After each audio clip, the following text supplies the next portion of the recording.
Hey guys, how are you? Welcome back to my channel, The Following Pages. Today's book is Ayyuha by Al-Ghazali. So let us begin. In the vast intellectual landscape of Islamic thought, few figures loom as large as Imam Al-Ghazali, philosopher, theologian, jurist, mystic, and much more.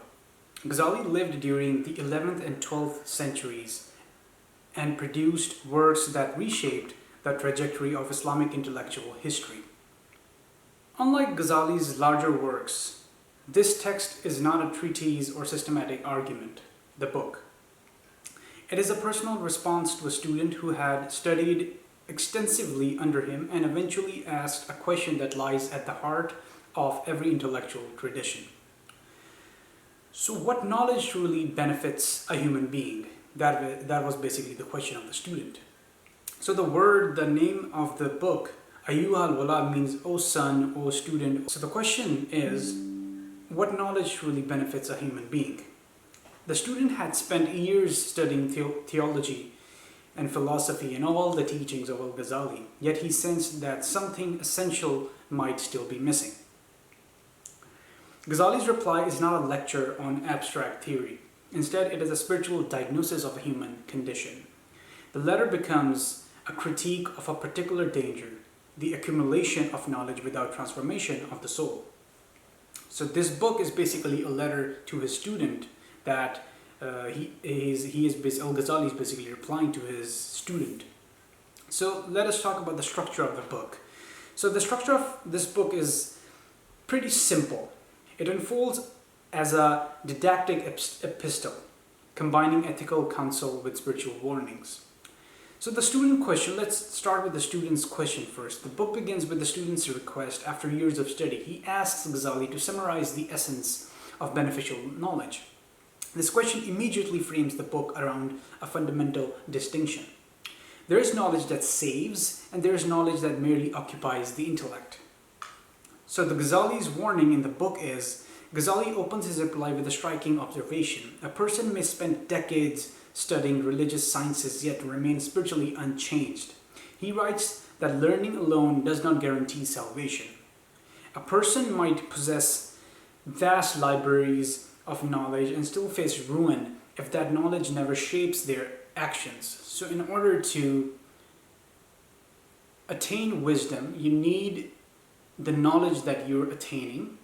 You need to implement it so that that knowledge that you're getting gets a purpose and you may be able to help the world. So one of the most cited passages expresses this idea clearly, which goes like, knowledge without action is madness and action without knowledge is impossible. The sentence captures Ghazali's entire intellectual framework. Knowledge and action must exist in organic unity. Separated, both become meaningless. The sequence of the counsel is that after establishing this principle, Al-Ghazali offers a series of practical teachings. These teachings revolve around several themes, which are sincerity of intention, discipline of the ego, the importance of spiritual mentorship, humility before God, and the dangers of the intellectual pride. The book therefore functions not as a philosophical speculation, but as a manual for the ethical life. Now the central theme is the crisis of the intellectual pride. One of the most powerful ideas is the text is Ghazali's critique of scholars who pursue knowledge merely for prestige, for fame. He describes individuals who memorize vast amounts of religious knowledge yet remain spiritually empty. The problem, according to Ghazali, is not knowledge itself. The problem is the ego that seeks knowledge for status. He warns the student that scholarship can easily become a subtle form of arrogance. Knowledge becomes a badge of superiority rather than a path towards truth. This concern appears repeatedly throughout intellectual history. Philosophers, theologians, and mystics across cultures, traditions have warned that intellectual brilliance can coexist with the moral emptiness. Now there is symbolism in this text of Al-Ghazali's book. Although the book is concise, Ghazali employs vivid symbolic language. The illusion of intellectual accumulation he talks about again and again. One of the metaphors implied in the text is that knowledge resembles a lamp without oil. The lamp may appear impressive, but without fuel it cannot illuminate anything. In this symbolism, knowledge is the lamp and action is the oil. Without action, knowledge produces no light. And then comes the heart as a garden. He explains, Ghazali says, also reflects a classical Sufi metaphor in which the human heart resembles cultivated land. Knowledge is the seed, but seeds only produce fruit when nurtured through effort, sincerity, and discipline. If neglected, the field becomes overrun with weeds. Those weeds represent arrogance, vanity, and worldly ambitions. And it also has some philosophical resonance in this text. What makes Ayyuha al-Walad particularly fascinating is how closely its ideas echo themes from other philosophical traditions. Now I'll come to Aristotle. Aristotle argued that ethical excellence is not achieved through theoretical understanding alone, but through habitual practice. Virtue emerges from repeated action. Ghazali expresses essentially the same idea. And knowledge must shape behavior, otherwise it remains incomplete. And in relation with that, Socrates, the Socratic tradition, insists that philosophy should transform the soul rather than merely produce clever arguments. Ghazali's letter carries the same spirit. For him, intellectual mastery without ethical transformation is not wisdom. It is self-deception. It also relates to the Stoic philosophy. Stoic thinkers such as Epictetus warned students not to treat philosophy as entertainment or intellectual ornament.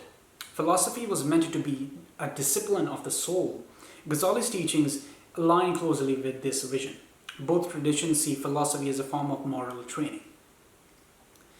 Now, the parallels of this text with the Abrahamic traditions. The message of this book also resonates strongly within other Abrahamic traditions, Christianity, Judaism, and also Islam. And in Christianity, in the New Testament, the Epistle of James declares, "Be doers of the word and not hearers only." This statement reflects the same moral principle Ghazali articulates in the book, in this text. Knowledge must manifest as action, otherwise it becomes hypocrisy. And in the Jewish tradition, rabbinic literature contains a similar teaching. The convergence of these traditions reveals a shared spiritual concern. Human beings often mistake intellectual familiarity with the truth for actual transformation. Now, this text, as Ghazali was also a philosopher, but also a poet. I mean, not purely a poet, but his words, his texts resonate something poetic also. So, the themes of this book also appear in poetic traditions throughout the world.